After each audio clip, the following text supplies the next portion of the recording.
कहा जाता है कि भारत के लिए जितना खतरा पाकिस्तान की आईएसआई से है, उससे कई ज़्यादा खतरा भारत को पाकिस्तानी सेना की मीडिया विंग आईएसपीआर यानी इंटर सर्विसेज पब्लिक रिलेशन से है। इसे समझते हैं। साल 2019 में तब भारत की विदेश मंत्री सुषमा स्वराज ने ओआईसी में भागीदारी की। यह भारत की कूटनीतिक जीत थी, लेकिन आईएसपीआर के इस्लामोफोबिया कैंपेन ने कुछ ही महीनों में भारत की इस छवि को ध्वस्त कर दिया। ईरान, कतर और कुछ अन्य इस्लामी देशों के नेताओं द्वारा दिल्ली दंगों पर भारत की आलोचना, ये सब आईएसपीआर के जहरीले प्रोपेगेंडा का ही नतीजा था। इसके अलावा धारा 370 हटाने के खिलाफ प्रदर्शन, सीएए पर विरोध और भारत में इस्लामोफोबिया की बहस, इन सब के पीछे एक कॉमन थ्रेड था, आईएसपीआर की इंफॉर्मेशन वॉरफेयर स्ट्रेटेजी। जब भारतीय वायुसेना ने बालाकोट के आतंकी ठिकानों पर हमला किया, तब आईएसपीआर ने फौरन काउंटर प्रोपेगेंडा शुरू किया। फर्जी वीडियो, नकली बयान, अंतर्राष्ट्रीय मीडिया में प्लांटेड आर्टिकल छपवाए। मकसद था भारत की आतंकवाद पर जीत को हार की तरह दिखाना। आज इस वीडियो में हम जानेंगे कि पाकिस्तान की आईएसपीआर आखिर कैसे काम करती है, उसका मॉडस ऑपरेंडी क्या है और कैसे ये भारत के लिए एक खतरे के रूप में उभर रही है। लेफ्टिनेंट जनरल अहमद शरीफ चौधरी, जो डीजी आईएसपीआर हैं, भले ही आपको पाकिस्तानी सेना के एक साधारण से आर्मी स्पोक्स पर्सन की तरह दिखते हों, लेकिन उनकी ऑर्गेनाइजेशन आज भारत के लिए सबसे बड़े खतरे के रूप में उभर रही है। आईएसपीआर का मेन काम है भारत के लोगों के साथ माइंड गेम्स खेलना या उनके माइंड्स को कंट्रोल करना। पाकिस्तान आर्मी की ग्रीन बुक 2020, जो पाकिस्तानी सेना की पॉलिसी का डॉक्यूमेंटेशन होता है, में भी ये लिखा है कि आने वाले युद्ध भावनाओं और विचारों की लड़ाई होंगे। मतलब कि जो दुश्मन देश के लोगों के इमोशंस और विचारों को कंट्रोल करेगा, वही लड़ाई जीतेगा। और आईएसपीआर का मुख्य लक्ष्य भी यही है, दुष्प्रचार और माइंड गेम्स के जरिए भारत के नागरिकों और लिबरल इंटेलेक्चुअल्स को इन्फ्लुएंस करना। हाल ही में आपने देखा होगा कि ज्योति मल्होत्रा जैसे इन्फ्लुएंसर्स कैसे कंटेंट बनाने के नाम पर पाकिस्तानी खुफिया एजेंसी आईएसआई को भारत से कॉन्फिडेंशियल इंफॉर्मेशन पास कर रहे थे। तो आपको क्या लगता है कि क्या ये लोग बिना आईएसआई और आईएसपीआर की मर्जी के पाकिस्तान में व्लॉगिंग कर सकते हैं, पाकिस्तान में घूम सकते हैं या मरियम नवाज से मिल सकते हैं? एक रिपोर्ट के मुताबिक आईएसपीआर के पास आज करोड़ों का बजट और 4000 ट्रेंड इंफॉर्मेशन वॉरियर्स की फौज है। इनका काम है न्यूज़पेपर्स, जर्नल्स और सोशल मीडिया के जरिए पाकिस्तानी सेना की छवि को सुधारना, भारत में धार्मिक विभाजन फैलाना, कश्मीरी युवाओं को कट्टरपंथ की ओर मोड़ना और अंतर्राष्ट्रीय स्तर पर भारत की छवि को खराब करना। आईएसपीआर कैसे काम करती है, इसकी झलक हमें ऑपरेशन सिंदूर के दौरान देखने को मिली। आपने देखा होगा कि पाकिस्तान पर हमला बाद में होता होगा, लेकिन डीजी आईएसपीआर उससे पहले ही मीडिया के सामने प्रेस ब्रीफिंग के लिए पहुंच जाते थे। इस दौरान आपने पाकिस्तान के फॉरेन ऑफिस से कितनी प्रेस कॉन्फ्रेंस देखी? शायद एक भी नहीं, लेकिन डीजी आईएसपीआर हर दिन आपको टीवी पर दिखते थे। क्या आपने सोचा है कि इसकी क्या वजह है? इसे समझने के लिए आपको साइकोलॉजिकल वॉरफेयर के एक बेसिक नियम को समझना होगा।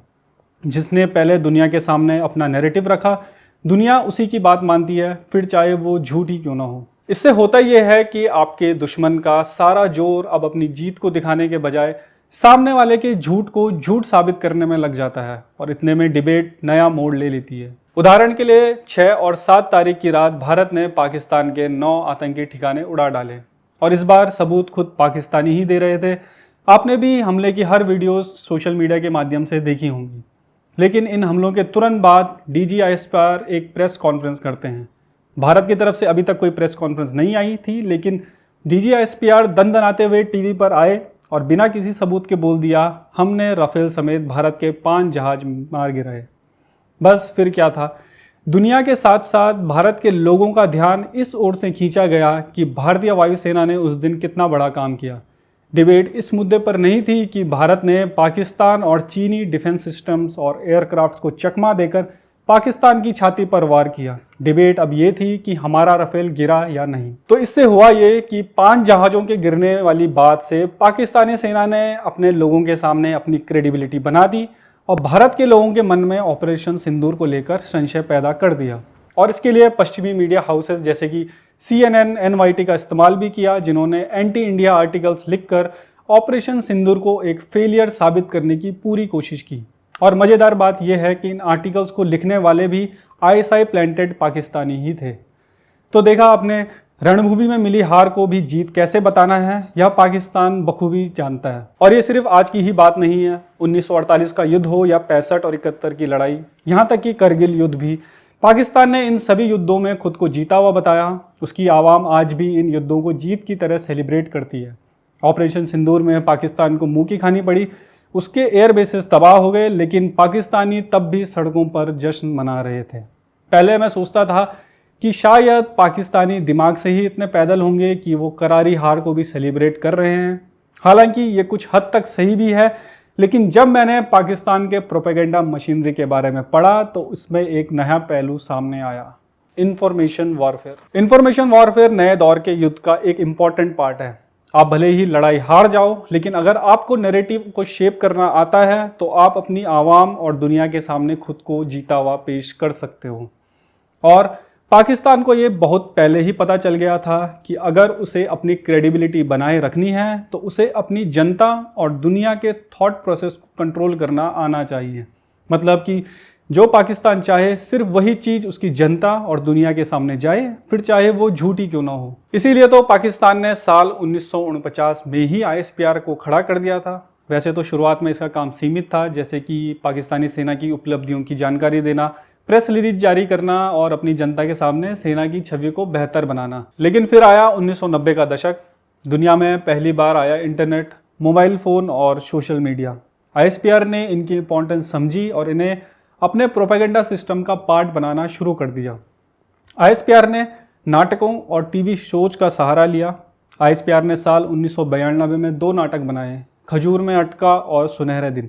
इनमें कुछ नहीं था, बस इसमें पाकिस्तान की आर्मी लाइफ को ग्लोरीफाई किया गया। एक हिसाब से पाकिस्तानी सेना कितनी अच्छी और पावरफुल है ये दिखाया गया। साल 1994 और 2014 के बीच ISPR ने 6 आर्मी ओरिएंटेड नाटक बनाए।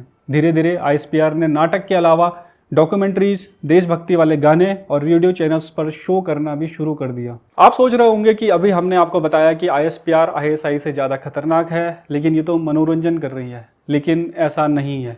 ये मनोरंजन की आड़ में था नैरेटिव वॉरफेयर या प्रोपेगेंडा वॉरफेयर। इन सब के जरिए अब ISPR ना सिर्फ पाक आर्मी की एक अच्छी छवि बना रही थी, बल्कि इनके जरिए आम लोगों में अपने लिए इज्जत बनाना और भारत के खिलाफ मिस इन्फॉर्मेशन भी फैला रही थी। कैसे, इसे समझते हैं।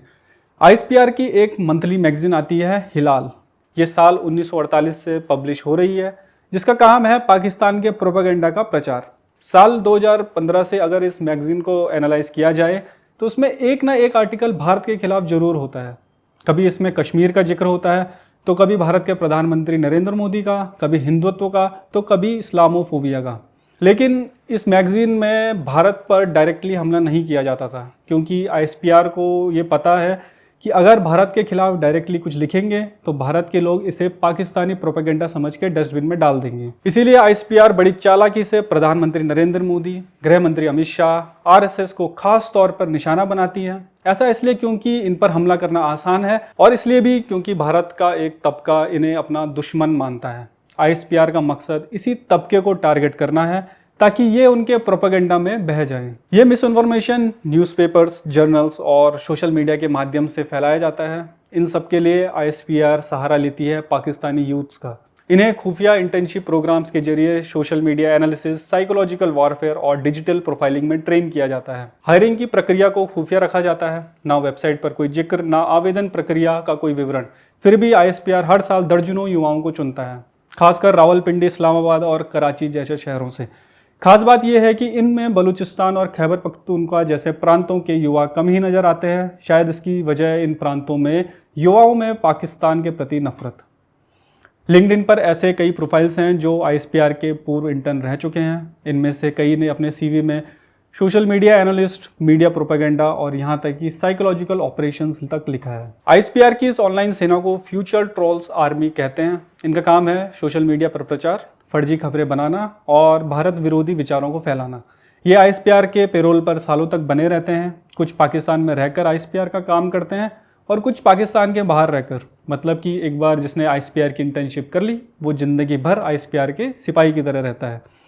ऑपरेशन सिंदूर के दौरान भी आपने देखा होगा कि पाकिस्तान ने X यानी ट्विटर को अनबैन कर दिया था। ये इन्हीं ट्रोल आर्मी के लिए था जिन्हें पाकिस्तानी नैरेटिव को पुश करने के लिए एक्स पर खुला छोड़ दिया गया। पाकिस्तानी सेना पहले तख्ता पलट के जरिए पाकिस्तान पर अपनी पकड़ मजबूत करती थी, लेकिन अब वो सीधे तख्ता पलट नहीं करती, बल्कि युवाओं के माध्यम से अपना प्रचार और इमेज बिल्डिंग करती है। इससे लोगों में उसकी छवि सुधरती रहती है, जिससे उसकी पूरे देश पर पकड़ भी बनी रहती है।